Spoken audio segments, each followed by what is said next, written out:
Not only does Peeta lose his leg in the first games, Katniss doesn't know that Peeta lost his leg until they reunite on live national television. And it's like a pretty big deal. There are some things that I understand why they didn't include them in the movie because of like budget stuff, but this really got me because it is a persistent part of his character throughout the series and is mentioned numerous times. It changes his gait. It changes his combat abilities and his training. It changes like every part of his life because he lost a leg. Like that is a significant thing to go through. Not only because Peeta lost a leg and that's just an inherently traumatic thing to experience, but it also adds to everything Katniss owes him. Katniss sees herself as the reason why Peeta lost a leg because she put a tourniquet on his leg. And there's already all kinds of things that are piling up in terms of what Katniss owes him. He gave her the bread. He saved her life numerous times. He was just a good, just, and kind person. And after everything he does for her,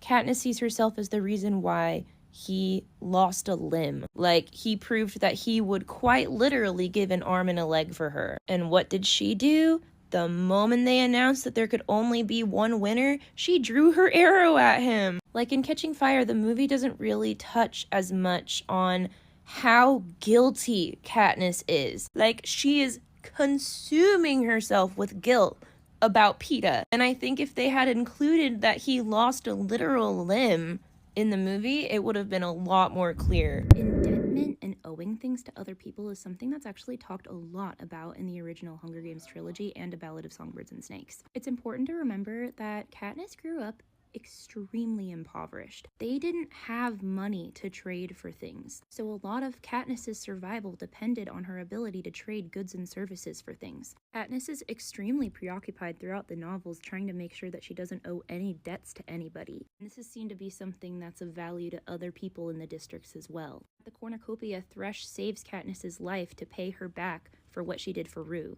Throughout the first book specifically, Katniss continually comes back to the memory of when she was starving, close to death in the rain, and Peeta saved her and her family by giving them bread. But it was far beyond him just giving her bread. That was when Katniss saw the first dandelion of the year and realized how she could survive. That was when she decided to learn to hunt. She wouldn't even have her skills with a bow and arrow if Peeta hadn't given her the bread and taken a beating from his mother to do so. And that is the debt she feels she owes Peeta. He saved her and her entire family from starvation. And he continues to do so throughout the series. And Katniss just continually feels like this debt is piling up that she can never pay back. Is why the end of Catching Fire is particularly upsetting, because her entire goal was to pay back the debt she owed Peeta by saving him in the arena, and that didn't happen, which makes the Capitol's psychological torture of Katniss through using Peeta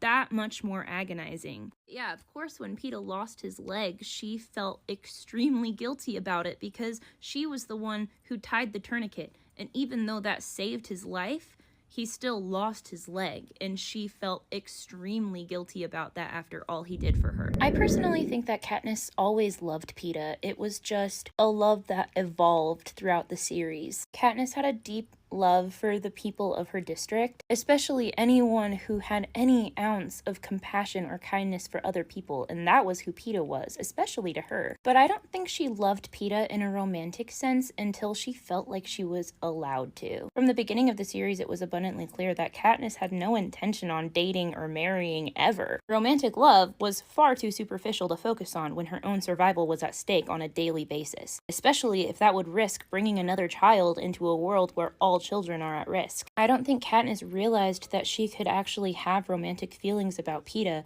until they were actually in a romantic situation, when she realized that both of them could survive the arena together and actually pursue their relationship further. But even then, she thought that Peeta was pretending too. She didn't think that he was actually in love with her. She thought he was putting on the same show for the games she was. And it wasn't until she started talking about the plan with Peeta and he was super confused that she realized maybe she was wrong. And I do think that there is a trauma bond at play here, for sure. But I think it's also important to note that Katniss keeps an incredibly small circle of people close to her at any time. And in a place like Panem, in the Seam in District 12, everybody kind of has trauma bonds with each other over something. So there are a lot of kind of unhealthy dynamics at play, not only between Katniss and Peeta, but between Katniss and most other characters. But it's a book about a bunch of unhealthy people in a really chaotic and traumatic time, so it makes sense. I headcanon Katniss is autistic, and it's fine if you don't, because this is fiction and we can analyze text however we want.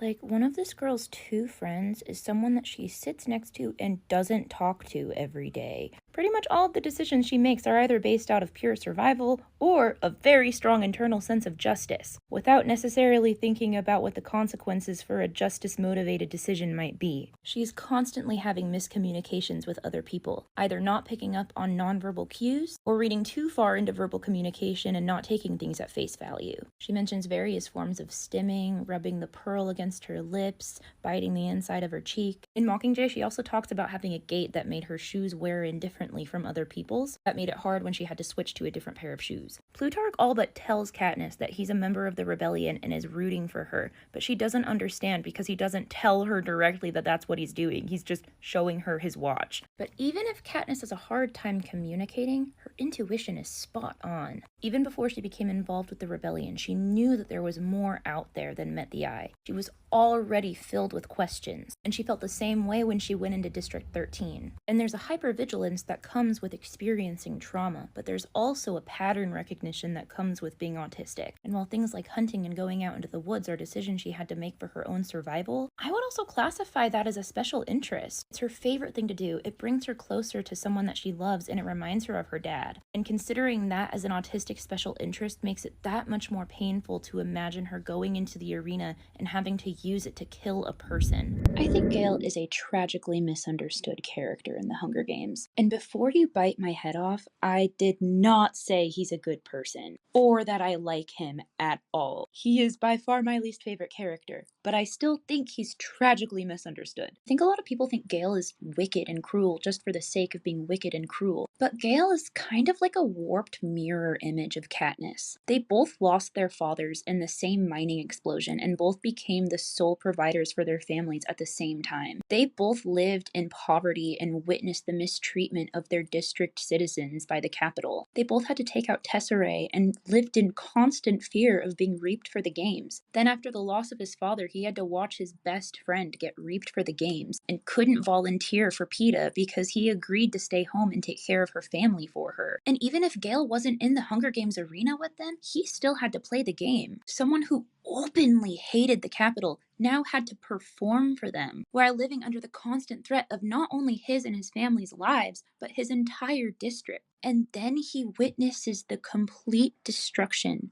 of his district and his people, and has to get all of the survivors to safety. He's almost killed for doing something as simple as trying to feed his family. And in the movies, they kind of sensationalize it and make it look like he was disrupting a peacekeeper, but all he was doing was trying to feed his family by killing a turkey and selling it. So his reasons for becoming so angry, so cold, and almost bloodthirsty by the end makes total sense to me. Yes, he was involved in the design of the bomb that killed Prim, but I don't know how involved he was with the plan to drop them on the Capitol children. When Katniss asks him about it at the end of the series, he says he doesn't know, and that could be a cover, but it could be the truth. And as Gale's entire world is crumbling around him, the only person he can really depend on for his own needs is Katniss. And I don't think he felt like he could have that same connection with her if she was married to Peeta. So while I don't think that Gale was really a true friend or a good person, I think a lot of people forget what motivated him to become this in the first place. Snow is actually one of my favorite characters in the entire franchise, and not because I think he's a good person. I think he is unbelievably wickedly cruel and horrible. But I don't think somebody has to be a good person for them to be one of your favorite characters, because Coriolanus is one of my favorite characters to analyze, especially when you compare him with Katniss, and especially when you compare Katniss with Lucy Gray. Ballad of Songbirds and Snakes is my favorite book in the entire series because I feel like I'm playing chess when I read it. It's like with every line, I find something that connects to the original trilogy, and it was so fascinating to start to unravel and unpack all of the reasons why Coriolanus detests Katniss. Because even though he's wrong for it, I completely understand why he hates her so much, and I think he had the potential to turn out so differently. But he, like Katniss, is a tool used by the adults in his life when he's a child. He starts out as a victim of a system that he realizes he can take advantage of, and he does it by outsmarting it. And if he could outsmart the system, and Katniss could outsmart him, that's dangerous! I find him so fascinating. And once you start to unpack all of the connections between Hunger Games characters and people in ancient Rome, it gets even more exciting and interesting. The capital citizens are meant to be portrayed as rich and high class to the people in the districts, but by no means are all of the people in the capital well off. It's said that jobs are really hard to come by in the capital, and a lot of people are deeply, deeply in debt because they can't afford their lifestyle. A lot of problems exist in the capital that also exist in the districts, but the people in the districts are extremely propagandized, and so are the people in the capital. The capital is only going to push an image to the districts of luxury and wealth, so that the districts don't think that the capital could have any kind of flaw in the system, or any form of weakness whatsoever. And once you realize that, it's a little bit easier to tell that Katniss is propagandized just as much as anybody else in the districts. She thinks that there's more than meets the eye, but she also takes things at face value a lot of the time. But the last thing the capital would ever want the district people to know is that there is any sort of instability among the capital citizens, because then the districts and the people of the capital would have something in common. And we know that the rebellion is already active in the capital during the games, so who knows what would have happened if people had figured out that the capital citizens were also being victimized by the same system. In the movies, Katniss gets her iconic gold Mockingjay pin from a seller at the Hob. In the books, she gets it from her friend Madge, who isn't included in the movies but is one of her only friends in the books. Before going to the arena, Madge comes in and meets Katniss and gives her the pin as a token to take into the arena. She tells her it used to be her aunt's and it's been passed down in her family through generations. And the Mockingjay on the pin becoming the symbol for the rebellion holds so much more meaning when you think about the fact that it came from a close personal friend and not just a seller at the Hob. But the most significant part of the gold Mockingjay pin coming from Madge is the fact that it came from her aunt. Madge's aunt was Maisie Donner. Maisie Donner was the person who fought in the Quarter Quell with Haymitch, a game that, like Katniss's, was won by outsmarting the capital system. Maisie Donner, who was one of Katniss's mom's best friends. Like, Katniss's mom had to watch her best friend go into the arena and die, and then she had to watch her own daughter go into the arena and almost die and be mentored by the person who fought in the arena with her best friend. Oh my god! Hunger Games movies really tend to gloss over Katniss's mom's backstory and why she fell into a deep depression and implied chronic illness after the death of her husband and Katniss's father in a mining explosion. Katniss's mother is originally from a wealthier part of the district. She had a best friend when she was younger, Maisie Donner. Maisie Donner was reaped into the 50th Hunger Games, the second Quarter Quell, alongside Haymitch Abernathy. After the death of Maisie in the arena, she was completely heartbroken. She was given Maisley's pet songbird to remember her by. Katniss's mom came from a relatively well-off family and was said to be beautiful and had her pick of whatever man she could possibly want. Even Peeta's dad said he was in love with her. She fell in love with Katniss's dad, who was a miner and lived in the poorest part of the district. Because class mobility is completely impossible in the districts unless your family member's with a victor, she left everything behind for him. She lost everything for love, and then lost her love, after also losing her best friend, and losing any sense of stability she had previously known. And so as soon as her father passes away, an 11-year-old Katniss is left with the responsibility of taking care of her sister and her mother. And for years, she harbored resentment for her mom because of how she reacted after the death of her father, until she almost lost her and she started to understand how her mom felt. Katniss's mom was in this depressive state until Katniss went into the arena and she begged her mom to snap out of it to protect Prim. And I can only imagine how agonizing it was for her to watch the person who went into the arena with her best friend mentor her daughter in the same arena, wearing the very same pin that had belonged to her best friend, knowing that the victor from the 50th Games was the only living victor, and then losing the very daughter Katniss went into the arena to protect. Without even reading the Hunger Games books, you can tell a lot about the series just by the names of the characters. For example, Katniss Everdeen and Gale Hawthorne. Katniss's name is rooted in survival. Katniss is a potato-like plant that grows around District 12, and her father told her that as long as she could find herself, she wouldn't starve. She has a first name rooted in one of her biggest motivators, and her last name, Everdeen, was likely derived from the word evergreen. Evergreen trees represent immortality and survival and persistence through all seasons. And then you have Gale, extremely strong wind that could knock you over if you don't watch out. Hawthorn is derived from the word hedgethorn, which were used as field boundaries that would offer protection to livestock. The bud of the hawthorn tree is also one of the last to bloom in the spring and represents a new cycle of life beginning. But a hawthorn tree has thorns. A hawthorn tree is strong and sharp. A hawthorn tree can offer protection, but you don't want to be standing next to a hawthorn tree when a gale is coming, because you don't want to get whipped with all the thorns. And don't even get me started on the use of Roman names in the capital, because I could talk about it for 8 hours. The peacekeeper that whips Gale in this square in Mockingjay is named Romulus Thread, and we don't know too much about him, but his name tells us a lot. Romulus was the Roman emperor of the West for only 10 months. He was underqualified for the job, to say the least. But after Romulus ruled for just 10 months, he was defeated, and his death marked the end of the Roman Empire as a political entity. Some historians even regard his death as the transition from antiquity into the medieval period. If we go further into it, Romulus is also a symbol of ancient Rome. He and his twin brother Remus were born from the god of war Mars and a human mother, and the king ordered to have them unalived, so they were put in a basket in the Tiber River and they washed up on shore, and they were discovered by a wolf, who cared for them and nursed them until they were found by a shepherd. And then they grow up and they unalive the king that ordered them to be left to the wilderness, decide to build their own city, and then they can't agree where to put the city along the Tiber River, so Romulus unalives his twin brother and then becomes king. Even though we don't really have a canon backstory for Thread, I like to assume that his name tells us a lot about where he's from and his motives and everything. And I'm not really sure of what the name Thread would mean, because there's a lot of different things that it could mean. But I think of the thread on a screw, how they need to be aligned perfectly for things to be completely secure. I think of threading a needle and the kind of control you have to do something that precise. And I also think of what the word kind of vaguely sounds like how Everdeen sounds like evergreen. Thread sounds like threat, even though, and it's a little bit more clear in the books, he's really not that sure what he's doing. He's a lot more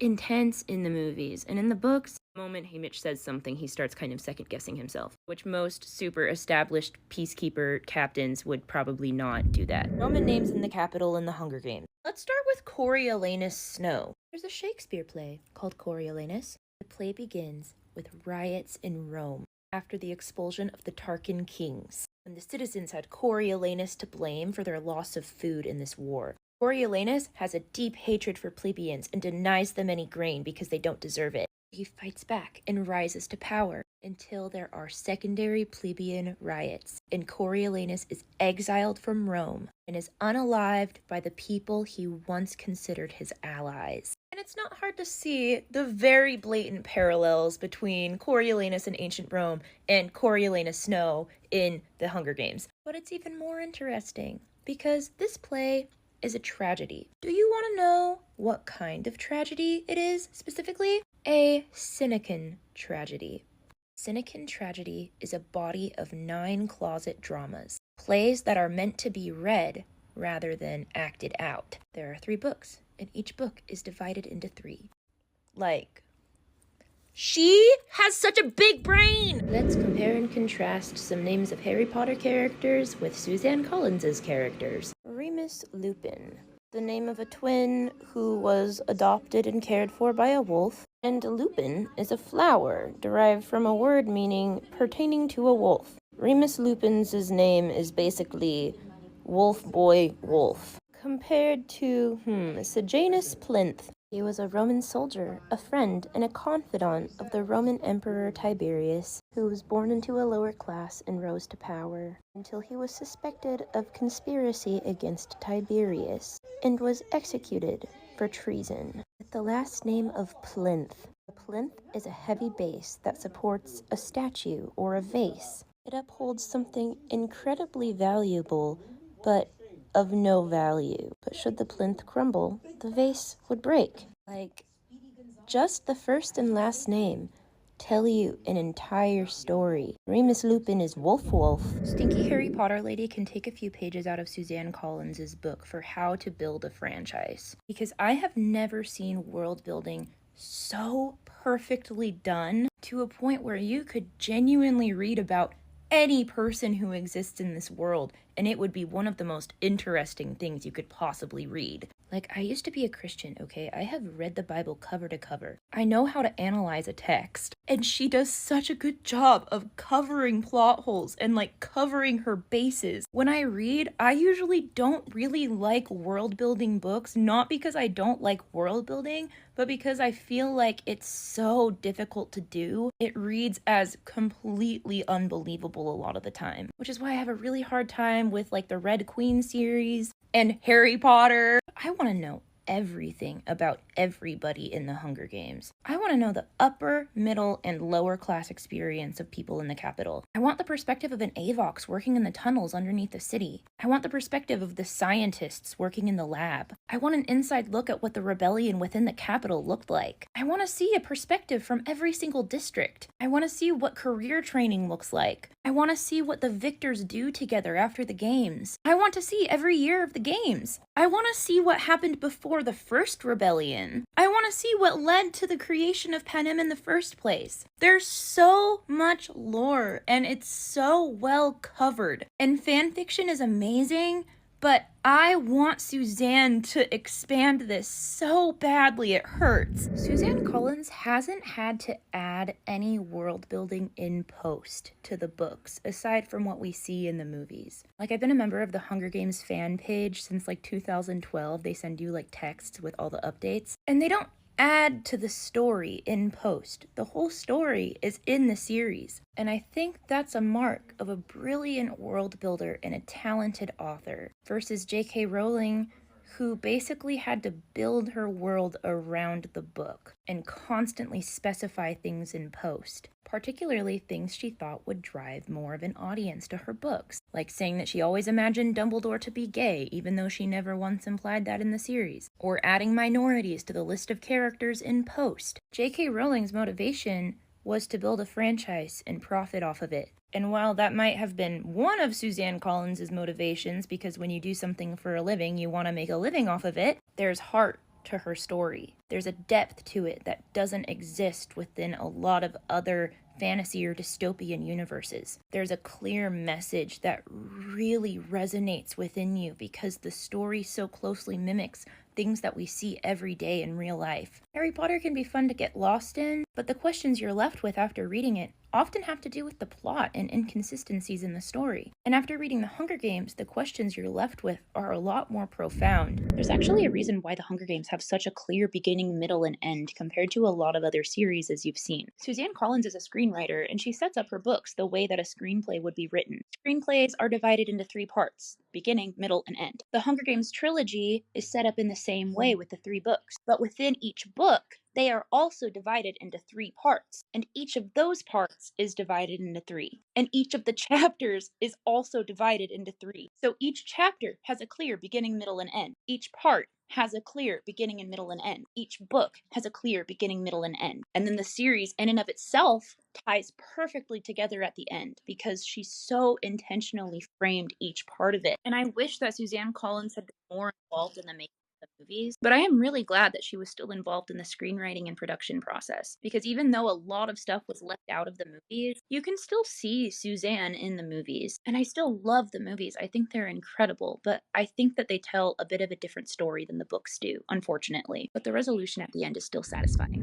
If you like films about women behaving badly, May December is definitely that. However, it's also deeply unsettling. You've probably heard people talking about May December recently. It's Todd Haynes' newest film. It's like the buzziest film of the month, and it's getting a ton of awards recognition. The cast is absolutely amazing. It is out on Netflix tomorrow. I saw it in theaters this week, and if you're wondering if it lives up to the hype, it absolutely does. Now, I don't want to give too much away because I do really think that this is one of those movies where the viewing experience is really heightened if you know as little as possible about the plot going in. But as the title suggests, May December, it is about an age gap romance, and there are some pretty heavy subject matters being explored. So if you have any necessary trigger warnings in that area, definitely look into that first. But that's honestly what's so astonishingly impressive about this film, and such a credit to how talented Todd Haynes is as a director, is that this film really is able to tackle some really disturbing, emotional, heavy subject matter with the care and nuance that it deserves, while also being really funny and really highlighting the sensationalist nature that these stories are usually presented to us, and leaning into like the camp there. Like the way this film is shot and scored specifically is so reminiscent of like Lifetime thrillers based on true events, or like dramatized reenactments for the news or soap operas. It's absurd and so well done and so entertaining. And listen, these two, absolutely amazing. Throughout the entire film, they're having basically an Amy Dunn off, just seeing who can be the most soulless and unhinged. And despite the fact that both of these wildly talented actresses put in just crazy, excellent performances, they are still outshined by Charles Melton, the dude from Riverdale. Let me just tell you, this kid is getting so much praise, and he's probably going to get an Oscar nom at the very least. So deserved. This is one of the most vulnerable and heartbreaking performances I've seen in a very long time, and he's absolutely incredible. So yeah, May December rules. If you like absurd, tense black comedy that will leave you equal parts wildly entertained and also a broken shell of a human that's also beautifully shot, Todd Haynes is so talented, check out May December. Yeah, recommend. I find it incredibly funny the number of people that have beef with Lucy Gray's Appalachian accent, because technically, Katniss is supposed to have one as well. Don't believe me? Look up clips of Suzanne Collins reading The Hunger Games out loud. Whenever she speaks for Katniss, she puts on a thicker accent. Bear in mind the fact the districts are isolated to the point they know virtually nothing in regards to the other aside from the thing they export.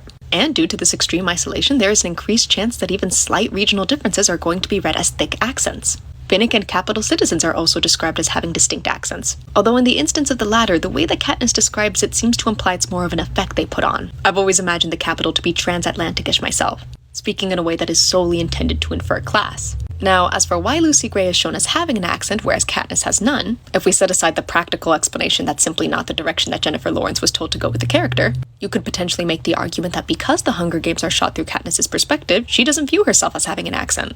Whereas in The Ballad of Songbirds and Snakes, Lucy Gray is the first person Snow encounters from District 12, therefore making him more attuned to differences in the way that she speaks and conducts herself. I am so glad that we are starting to have the conversation of when a black girl is cast in a TV show and her counterpart or love interest is a white male, and how suddenly everyone is like, oh my gosh, he would be so much better if he was gay, or she would be so much better if she was gay. And I've been wanting to have this conversation for years, but you know how people on the internet are, and if you do not word, especially for me specifically, I don't know what it is about me, but if you do not word things correctly, people are gonna misunderstand what you're saying and put words in your mouth. I'm so glad that we're starting to have this conversation. I commented on this Percabeth edit a few days ago, and I was like, oh, they're about to eat, because they're about to eat. Like, y'all, like, the edits, it's only one episode and the edits are eating down. Like, Percabeth is about to eat. And somebody was like, I'm so glad that they hired a good black actress for this role, but I just think that Percy Jackson would be so much better if he was gay. Mind you, there are gay characters in this universe. People do it with the bear, Sydney and Carmi. People, it's Ayo in specific. That's my girl. I love Ayo. People do that with her. When Paul Mescal said that he wanted to be in a rom-com with Ayo, I was like, yes, please.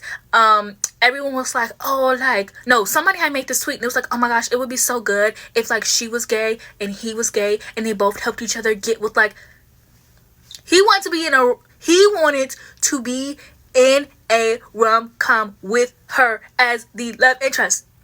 Okay, and it's always dark-skinned women. It's always dark-skinned women. Like when it's like, and don't even let me get into this topic about how Hollywood is specifically only casting biracial women, and like dark-skinned women are not getting casted. So the fact that when we are getting dark women casted and we get to see them being loved on screen, suddenly now everyone, oh, I will never ever forget, I saw this TikTok a few years ago, and it was these two guys and they were flirting with this black girl in the middle, and everyone in the comments was like, oh, the guy should kiss. Are black women not allowed to be loved? Like, why do y'all act like this? Why are y'all like this? Americans kind of look at what's happening in Palestine and in the Middle East, and they think to themselves like, oh, that's happening over there. That can never happen here. And it kind of allows them to turn a blind eye. But my question to Americans is, what do you guys think gentrification is? What do you guys think Cop City is about? Gentrification is a symptom of colonization.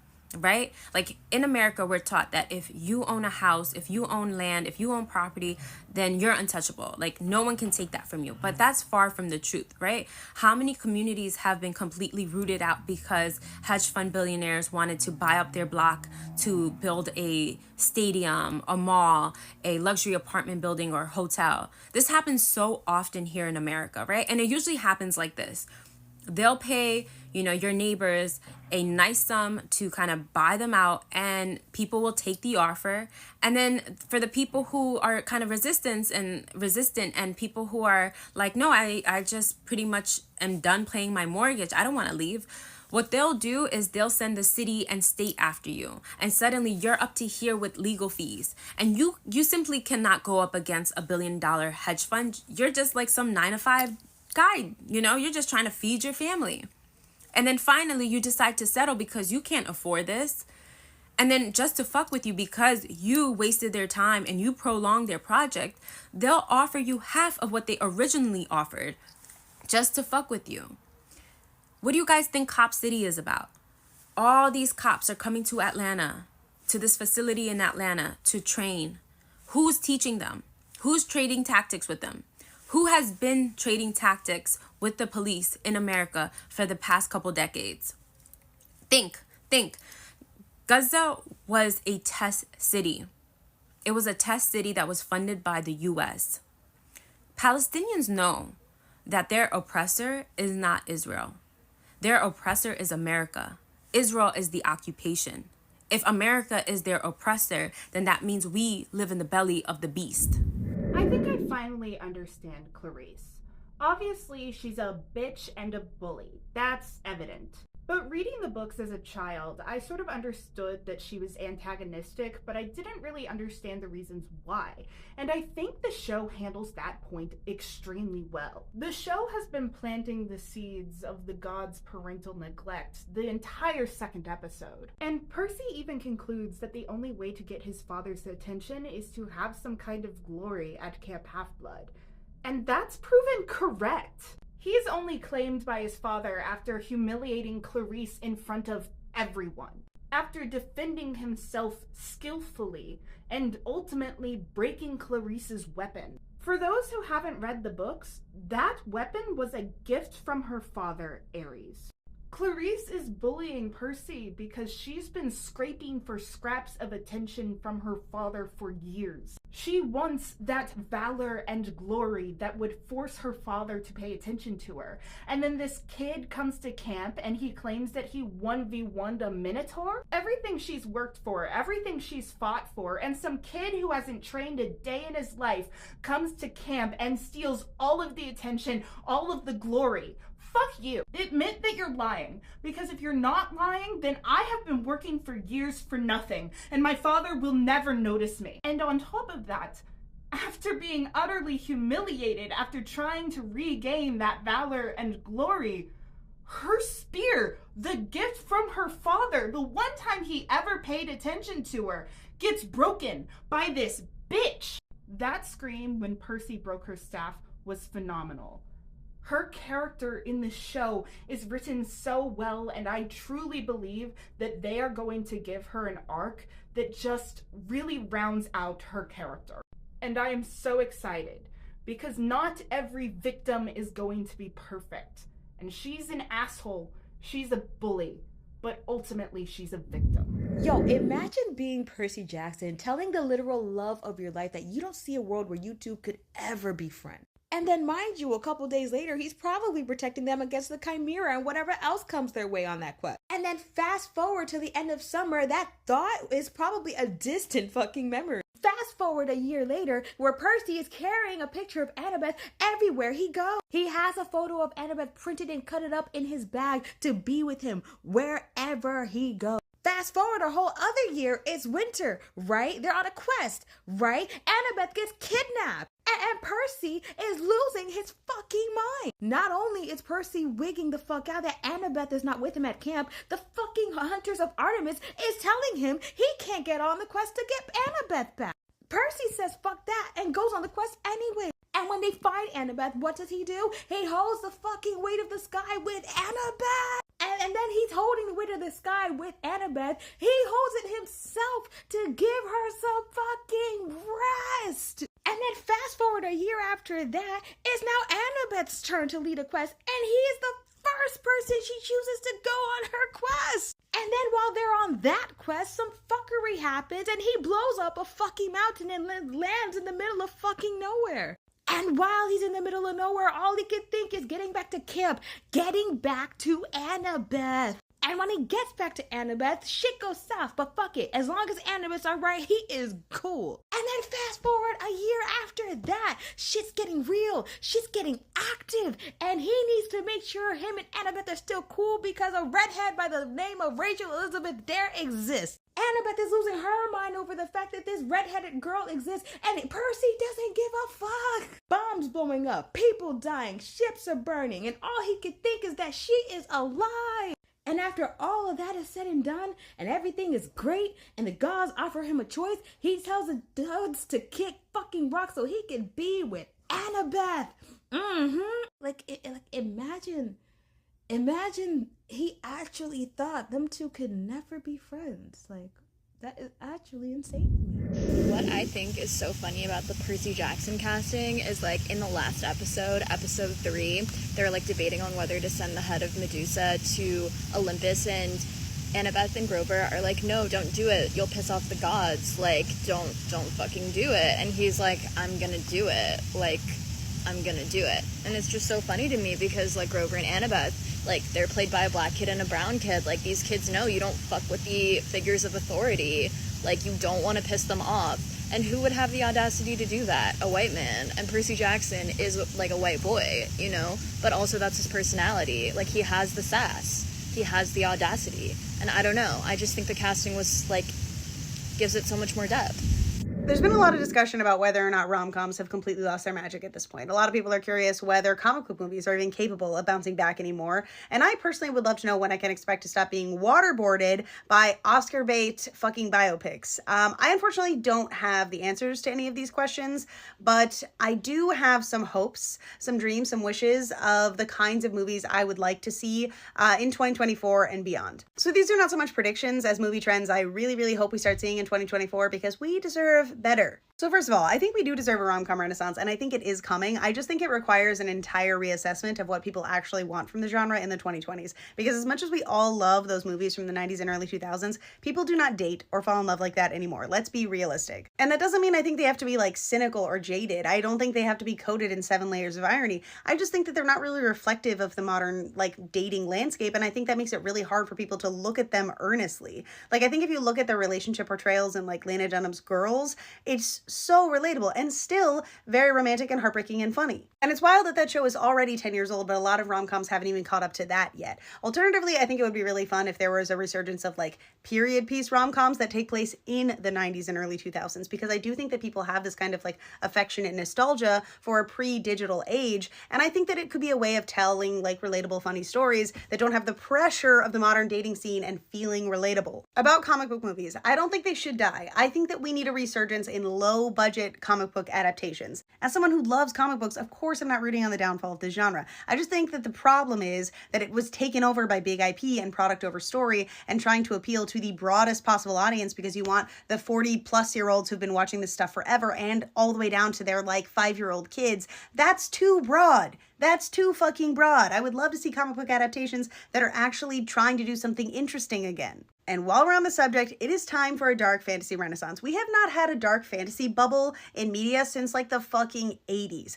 I want blood, sex, and magic back, and I feel like people want that. And on that note, we just need more R-rated movies in general. You know, if 2023 and Barbenheimer taught us anything, it's that people want to go to the movies socially again. People are drinking less. There's a looming recession. There are a lot of reasons why people are going to the movies more socially. And I think that trying to appeal to this super broad audience is actually very limiting, because you should have different movies for adults and teens and kids, you know? When I go to the movies, sometimes I want to see something R-rated. I saw Old Boy in theaters this year, and it fucking ruled, okay? Sometimes I don't want to go see something family friendly. Lastly, I want to see the return of interesting fashion in contemporary filmmaking. I feel like recently most contemporary films are just trying to keep up with rapidly changing microtrends, and they can't, because by the time the film comes out, it already looks dated, something that was popular 6 months ago. And I think the way to get around that is to have some avant-garde shit on screen, do stuff that no one else is doing, be the trendsetter. You know, I really want to be inspired, and it's beautiful to look at when you have a contemporary character that dresses interestingly and uniquely. I think the best example of this recently was probably Do Revenge. The worst example of recent memory is, of course, Mean Girls. A lot of people have talked about it. But this is it's a visual medium, and if you want your character to be interesting and unique, do something interesting with their wardrobe. So that's what I want. And of course, for biopics to follow to fashion, at least as like a fast track to getting an Oscar nom, because there are so many more interesting things we could be doing. Anyways, hopefully we get it all. Following the release of The Ballad of Songbirds and Snakes, I find myself increasingly irritated with people that don't realize that because every character in the book is narrated through Snow's eyes, his observations about them aren't going to be particularly charitable or even accurate. And I've been noticing this trend of people just passively observing his opinions about the characters and treating them as fact. So Janus is not stupid, you just think he's an idiot because Snow thinks he's an idiot. Because Snow cannot fathom why someone would do something that hinders their own chances at succeeding. And he cannot fathom the idea that everyone is not willing to go to the extremes that he is in order to do this. It's a huge aspect as to why he's so paranoid all the time, because he makes the assumption that if he's willing to sabotage others, therefore others are willing to and currently actively plotting to sabotage him. And if he were somehow to display a vulnerability that wasn't then exploited, the person that chose not to exploit it would be the stupid one. But Sejanus is not stupid. He's a boy that wants to adhere to a moral code the world has told him no longer exists. He makes decisions purely on the basis of whether or not he thinks they're right and not whether or not they'll benefit him. Does this come back to bite him on numerous occasions? Of course, but what Snow fails to take into consideration is the fact that Sejanus doesn't care about personal consequences unless they affect the other people in his life. And it's a sincerity that Snow has a hard time acknowledging as real and ultimately decides to rebrand stupidity, because Snow believes himself to be a good person and can't handle being confronted with the evidence of the sacrifices that requires. Logan Lerman is the best Percy Jackson. Logan Lerman is so Percy Jackson coded. I can't imagine anybody playing Percy Jackson but Logan Lerman. I am begging you to let Logan Lerman go. I don't know what TikTok's obsession with Logan Lerman as Percy Jackson is, but Logan himself has moved on from Percy Jackson, and it's time that you guys do too. I keep seeing TikToks praising the movies and people saying that Logan Lerman is the only Percy Jackson. Right casting, wrong time. And yeah, sure, Logan Lerman has brown hair and like the greenish blue eyes that Percy Jackson has in the books, but that's honestly about where it ends. Saying things like Logan Lerman is so Percy Jackson coded, low-key, that's a crazy sentence to say, I'm sorry. Like during the press tour of the Percy Jackson movie, Logan Lerman didn't even know what blue food was or its significance to Percy Jackson. I promise you guys, Logan Lerman never touched this book. Not that he needed to, because his movie didn't follow this book at all, but that's besides the point. I'm just going to need us as a society to stop bringing up Percy Jackson just because we're talking about Logan Lerman. Just say that you think Logan Lerman's hot, which he is. On the Mount Rushmore of white boys, he's right up there with Dylan O'Brien. You want to talk about someone being Percy Jackson coded? Walker is the most Percy Jackson coded person maybe ever. And you know what? I think it's time I break my silence on this. I think blonde Percy Jackson works better. I'm a blonde Percy Jackson truther, okay? Percy Jackson, son of Poseidon, the sea god? And you're gonna tell me that he has brown hair? You're gonna tell me that Percy Jackson shouldn't look like he spends all of his time on the beach? You're gonna tell me that someone who's called Seaweed Brain shouldn't have the literal surfer boy aesthetic? Sorry, I'm a blonde Percy truther. And Walker is the epitome of Percy Jackson. When I'm in a deadbeat pairing competition and my competition is the gods of Olympus, especially if it's Percy Jackson TV version of Athena, oh girl, walk out. I just watched Percy Jackson episode 4. I always see it the day after because allegedly, potentially, hypothetically, maybe I don't have Disney Plus. So I gotta avoid the internet to not see any of the spoilers. First of all, why was that episode 3 seconds long? What was up with that? Second, I can't stop thinking of the gag that is having the previous Medusa episode and her saying, Athena blamed me for what Poseidon did. And then cut to this episode and she won't help Annabeth because of what Percy did. That gag, oh my god, I see what you guys did there. I see what you did there. Because do you know how diabolical that is? Like, what do you mean she just walked in? You have to let the thing that's trying to kill your child into your temple. And you went, yeah, go ahead. Because they mailed you the head of some lady that you made the lady like that anyways. Like, what do you mean? You thought your kid did something rude? So you sent in a monster that could kill her? What are we talking about right now? And then Percy and Annabeth are having a sacrifice yourself off, which is also gag worthy because that's not how it is in the book. In the book, Percy's the only one up there because they get split up like on the, they're just like there to see the arch because the Chimera didn't show up on the train. It showed up at the arch. I know for a fact Grover's getting war flashbacks because last time he was on a quest, somebody died. Well, maybe not died, but they were treeified. And like, I mean, that's not great. And again, I love like the age kind of accurate casting. I know they're not like actually 12, but I think they're like the same age as like my little sister. Y'all should be learning algebra and playing Minecraft or something. But yeah, like we knew Athena was a spiteful lady, but when you just gonna let that lady walk in there? Oh, you're sick. But the crazy part is they sent a symbol of how spiteful Athena is to Olympus. And she just doubled down like, wow. How are we gonna defeat Medusa? By using your bravery and my intelligence. Here, take this glass. The convexity should cause some distortion, but according to my calculations, it'll work. Guys, how are we gonna defeat Medusa? By using your bravery and my intelligence. Here, I've got a smart creative solution. We'll use the invisibility cap so she can't turn you to stone. How am I supposed to defeat Medusa? I'm just a 30-year-old kid. Wait, I'll use what all the hip teens are using nowadays. Cell phones. Where's Annabeth? I'm driving a car with my eyes closed. But the thing about this part is, oh my god, y'all, this was also a book to movie change, which I think is such an interesting choice because they have Percy stand 10 toes down in, I don't give a fuck about that man. I'm not calling him. He hasn't done shit for me up to this point, so the fuck is he gonna do now? But in the book, he does pray to Poseidon when he's like about to fall out of the arch. In the book, he gets split up from Grover and Annabeth, so it's just him and the Chimera when they're like having their little face off, and Echidna, and she's like, oh, like you're faithless, like you don't have any faith in your father. Like if you have faith, then jump, then jump. And she's literally like taunting him to be like your daddy don't give a fuck about you. If he did, you'd be able to jump and you'd be fine. But in the book, he he jumps, but he's like, please help me. Like, please save me right now. Like he prays to Poseidon basically. And then the same thing happens, like he ends up in the water and he's fine. But in the show, he does nothing of the sort. To him, the Olympic gods are deadbeat parents 1 through 12. Like he's like, I literally do not give a fuck. And even in the book, like you can tell, like he doesn't know if this is gonna work because he's like, this person has never been here for me before. I don't know why this would work, but it's like one of those things, you know, like people are dying, so they start praying, even if they've never believed in anything ever in their life. It was like a Hail Mary for him, like a last ditch effort. But it's like, even in the show, he doesn't even try that.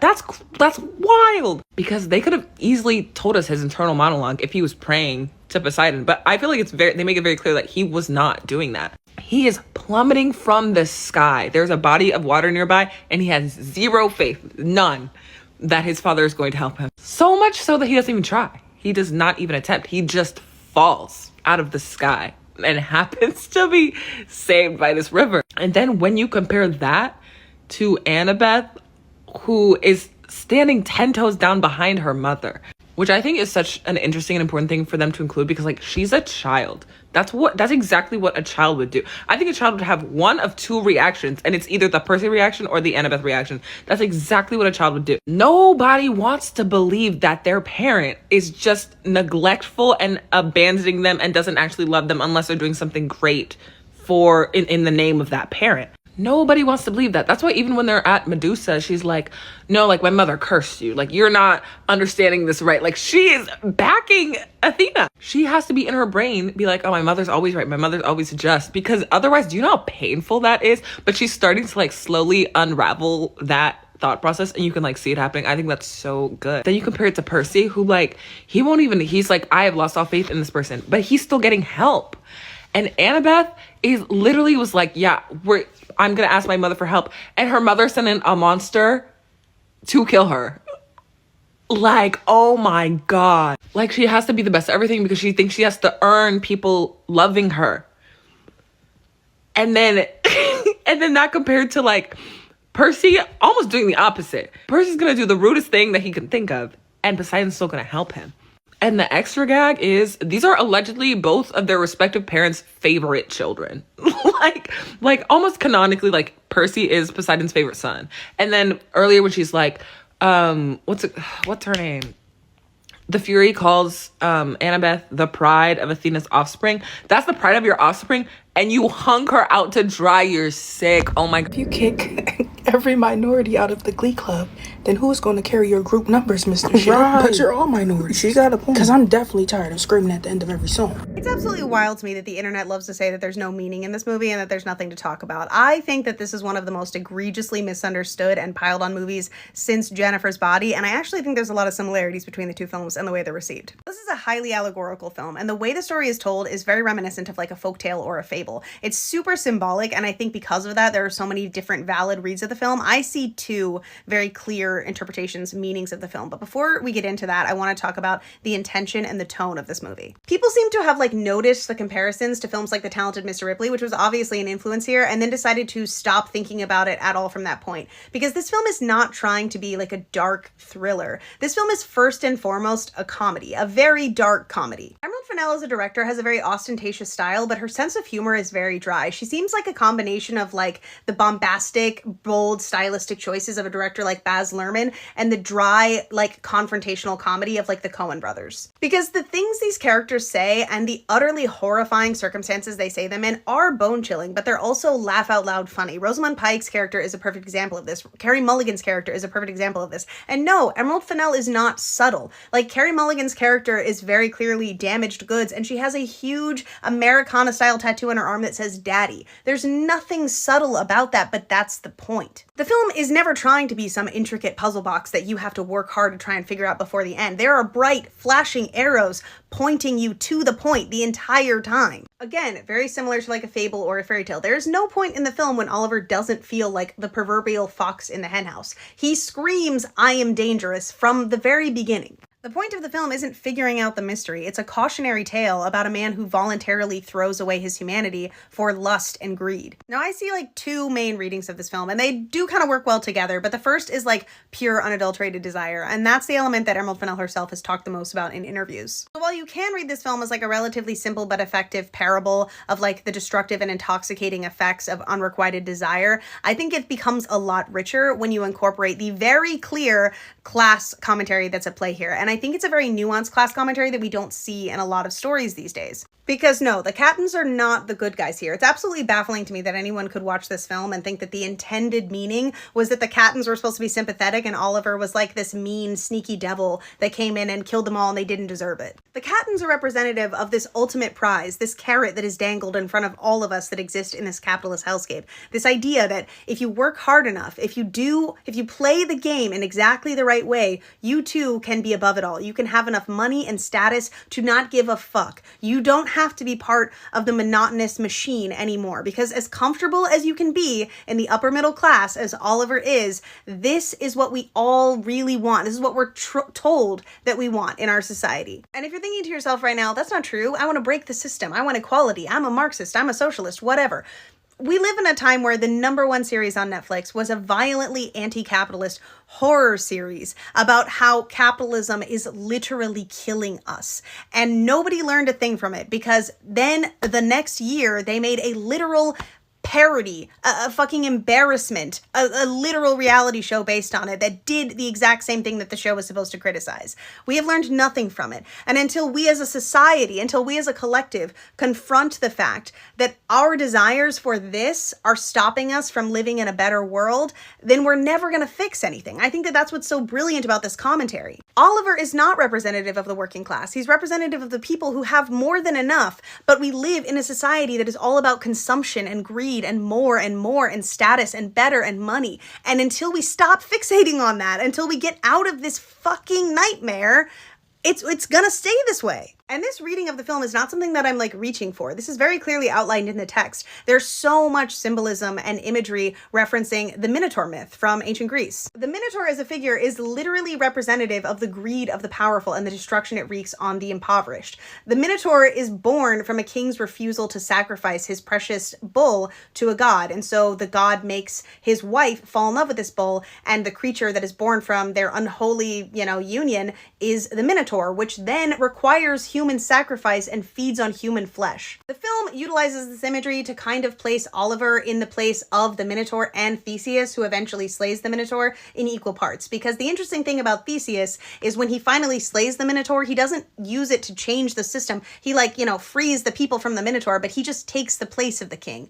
Just like Ollie. He's not breaking the wheel, he's placing himself at the top of the system. Even the scenes where people have talked about, oh, well, Emerald Fennell just put a bunch of shock value things in. The act of Oliver consuming the bodily fluids of the Cattans is very much ritualistic. It's very effective foreshadowing, and it also really illustrates how desperate Oliver is to just completely consume these people and everything they represent. What's so terrifying about Oliver as a character is not that any of his individual actions are particularly vile or disgusting or crude. It's that he comes face to face with this really uncomfortable truth that in order to reach the status and level that the Cattans have is to forego your entire humanity, is to rob yourself of the very thing that makes us human, and he doesn't care. The Cattans are so far removed from their humanity, they use people as playthings and they don't care if they live or die as long as they're entertaining. And when Oliver sees that, he's not disgusted. He wants to become it. And that's why at the end of the film, when he's dancing naked in the castle, I think it's very reminiscent of witches dancing in the woods, people who have voluntarily sold their souls